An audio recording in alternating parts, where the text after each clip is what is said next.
நீங்கள் இதுக்கு முன்னாடி இந்த டிசிபி ஐபின்னு வந்து ஒரு ப்ரோட்டோகால் கேள்விப்பட்டிருக்கோம். அப்படின்னா ஆபரேஷனா?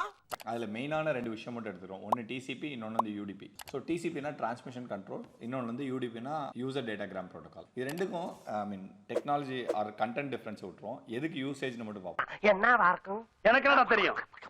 டிசிபி வந்து ரிலேபிள் ப்ரோட்டோகால்னு சொல்லுவாங்க. ரிலேபிள்னா வந்து ஒரு விஷயத்த ஒருத்தர்கிட்ட சொன்னேன்னா நம்பி இருக்கலான்ற மாதிரி. ஓகே. யூடிபி வந்து அன்ரிலேபிள்னா அப்புறம் எதுக்கடா அப்படி வச்சிருக்கீங்க அப்படின்னு கேட்டிங்கன்னா, இவனோட அட்வான்டேஜ் வந்து செம்ம ஃபாஸ்ட்டாக இருக்கும். சில பேர் வந்து ரிலேபிளாக இருந்தாலும் ஸ்லோவாக இருப்பாங்க. இப்போ டிசிபிலாம் எங்கன்னா வந்து லெட்சே இப்போ ஒரு பேங்கிங்க்கு வந்து ஒரு சாஃப்ட்வேர் எழுதுறீங்கன்னு வச்சுக்கலாம், அங்கே ஒரு பைசா போனாலும் உங்களுக்கு கொலை பண்ணிடுவீங்க அவனை. ஸோ அந்த மாதிரி யூஸ் கேஸ்லாம் வந்து டிசிபியெல்லாம் ஃபுல்லாக எல்லாமே பில்ட் ஆகும்.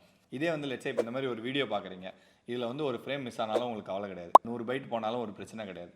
ஸோ இந்த இடத்துல வந்து ஸ்பீடு தான் முக்கியம். ஸோ இந்த மாதிரி இடத்துலாம் வந்து யூடிபி வந்து ரொம்ப யூஸ்ஃபுல்லாக இருக்கும். ஸோ நீங்கள் எங்கெல்லாம் வந்து இந்த வீடியோ ஆடியோலாம் கேட்குறீங்களோ அங்கெல்லாம் ஞாபகம் வச்சுங்க, யூடிபி தான் ஒர்க் ஆகுது. எங்கெல்லாம் கண்டென்ட் பக்காவாக ஒர்க் ஆகுதுன்னு இருக்கோ அங்கெல்லாம் அண்டர்லைனில் இருக்கிறது டிசிபி ப்ரோட்டோகால் தான்.